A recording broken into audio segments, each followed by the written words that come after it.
Hey guys, and welcome back to another episode of Strange Days True Crime, where we look at stories of unsolved disappearances and murders in the hopes that one day they'll be solved. The strange unsolved disappearance of Cory Westcott. Cory Westcott was born on March 7th of 1986 and had an older sister named Crystal, and the two would grow up in Kelowna, British Columbia, living with their mother Dee, as their father was not in the picture.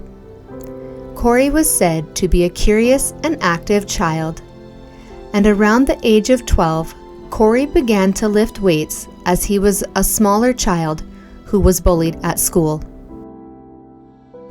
At the age of 12, Cory began to sell stuffed animals at a stand beside the road, who he had gotten from a man that ran claw machines. A year later, Cory would start a job at a carnival, despite his mother Dee telling him he was too young.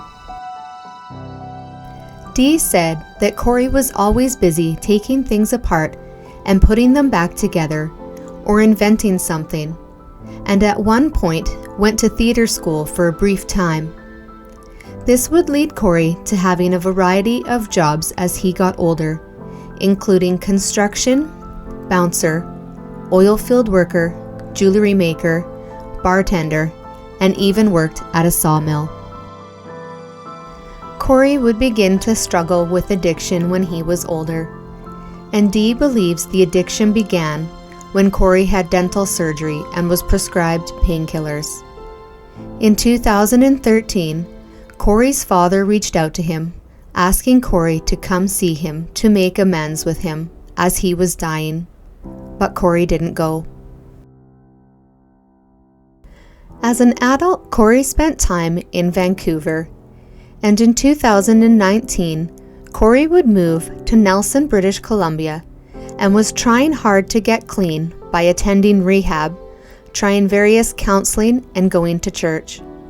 Cory would even go as far as to try spiritual ceremonies to try and overcome his addiction. Cory would often go to church, and on Sunday, August 30th of 2020, that is what Cory did, along with his friend, Chad Tonos. It was Cory's friend Chad who had got Cory to start attending church at the Nelson Kootenai Christian Fellowship. On this day, Cory was very active in the church, singing and partaking in the church service, which was a change from his usual, which was Cory just sitting in the back quietly. When church was over, the friends parted ways. Little did Chad know this would be the last time he would see Cory. Throughout the next few days, Cory's mother Dee, along with Chad and other friends, Bethany Warren and Dan Nillo, would all try to get in contact with Cory and got no response. Bethany was a former girlfriend of Cory's, and the couple had split up just 3 weeks prior, but sources stated the pair were still dating. Although Cory and Bethany had supposedly split, they still remained friends, and she was the registered owner of his truck, as he couldn't get it insured because of an accident his ex-wife had previously had. Cory's friends began to ask around if anyone had seen or had contact with Cory, and it was discovered he was last seen on the night of August 31st at Isaac Roberts in Bonington, BC, which is 10 minutes outside of Nelson, until he left later that evening. Cory wouldn't be reported missing until September 4th of 2020, when his mother Dee asked a friend of Cory's to make the report, as she was out of the area at the time and had not been able to reach him for 3 days. After learning that her son Cory was missing, Dee went to stay at his place and had noticed he had purchased some toiletries and they were still sitting on his counter, along with $500 and Cory's old cell phone. During the beginning of the investigation, Cory had been seen on CCTV footage on the night of August 31st at the Shell gas station on Highway 6 in Tegum, BC, around 6:30 p.m., wearing a black t-shirt. Cory got some gas and coconut waters.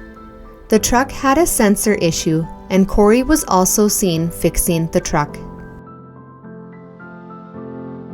At around 11 p.m. that night, Cory's phone records showed that he had made a phone call and left a voicemail to one of his ex-girlfriends in Vancouver. She had stated that to her the voicemail sounded like gurgling, but the voicemail was only saved for 7 days before it was automatically deleted, and because of this, investigators never heard the message.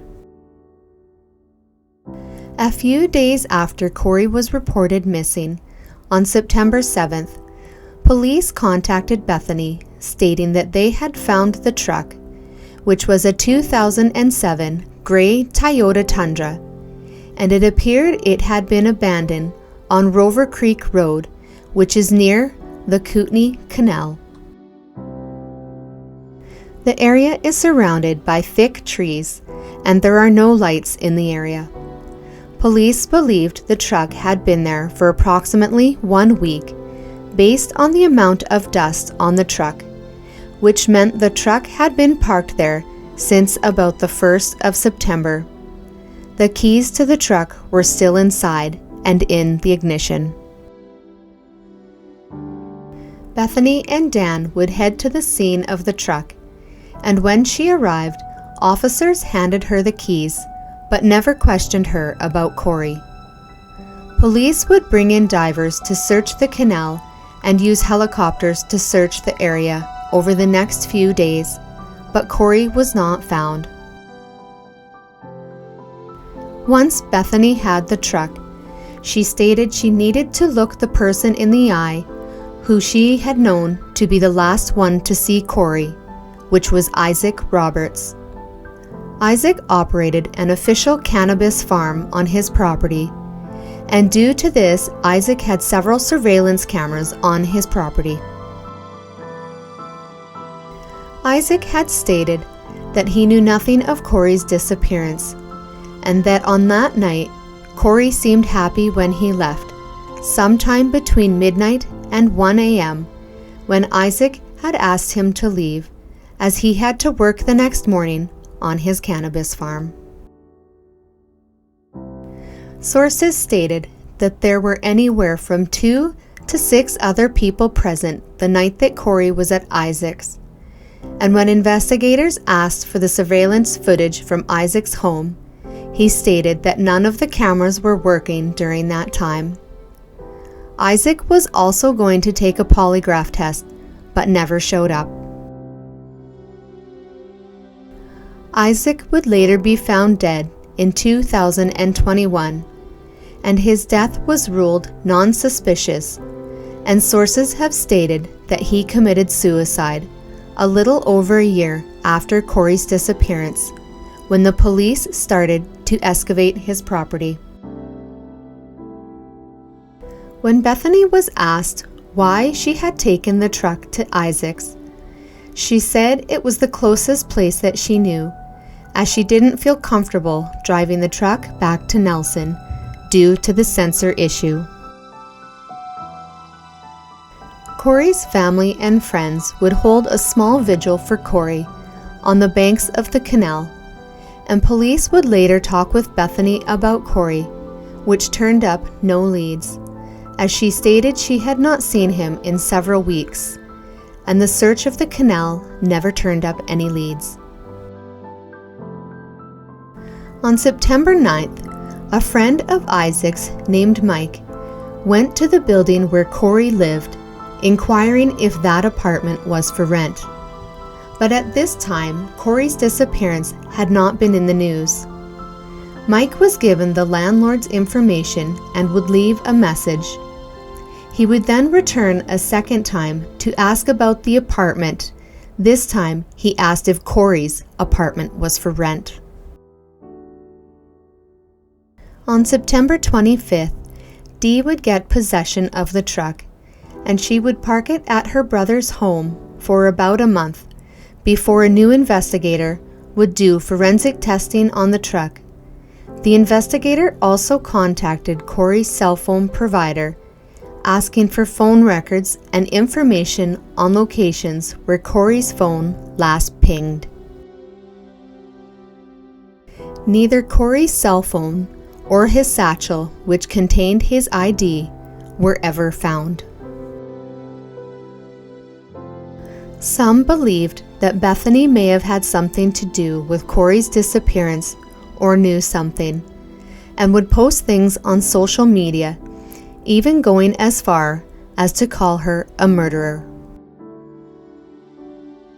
Cory's mother Dee, along with other family and friends, would conduct their own searches for Cory, mapping out areas near Bonington, leaving flagging tape to ensure all areas had been covered, looking for any sign of Cory or anything unusual. Missing posters were put up near the area where Cory was last seen at Isaac's. However, Isaac would take the posters down and did not help with any of the searches for Cory. Dee would reach out to Please Bring Me Home, which is an Ontario-based non-profit organization who use equipment to search, along with forensic investigation and human remains detection. The group was set to come to the area sometime in the summer of 2022. Dee believes that someone murdered Cory and hid his body. After, she believes the person parked the truck on Rover Road, where it would later be found. Dee was even told that the two other individuals who were at Isaac's that night had killed Cory, and other people had helped to dispose of him.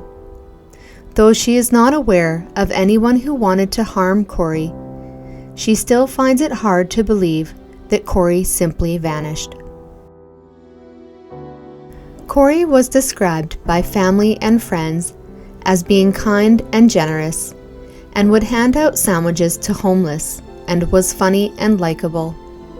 Even though Cory struggled with addiction, he wanted to set up a treatment center in Nelson to help others. Not a day goes by that Cory's mother Dee doesn't think about him.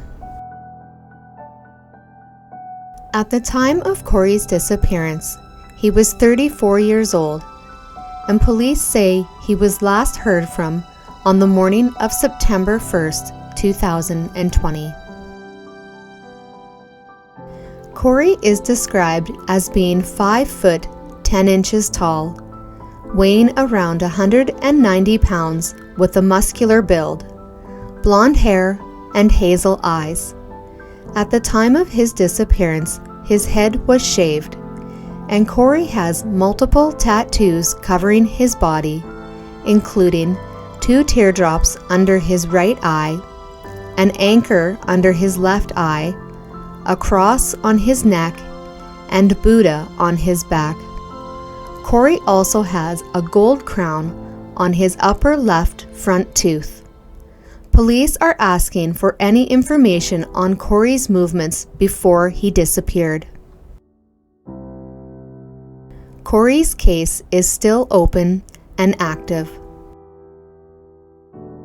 If you have any information on Cory or what happened to him, please contact NPD at 250-354-3919 or Crime Stoppers at 1-800-222-TIPS or online at bccrimestoppers.com. You can also make an anonymous tip by texting or calling 289-975-0909. Please share, and if you know something, say something, so Cory can finally come home. Well, that's it for this case, so don't forget to like and subscribe, and turn on the bell notification so you get notified when I post a video. And follow me on my Facebook page for more things true crime. Thanks so much for watching, and join me next time for more stories of these strange days we live in.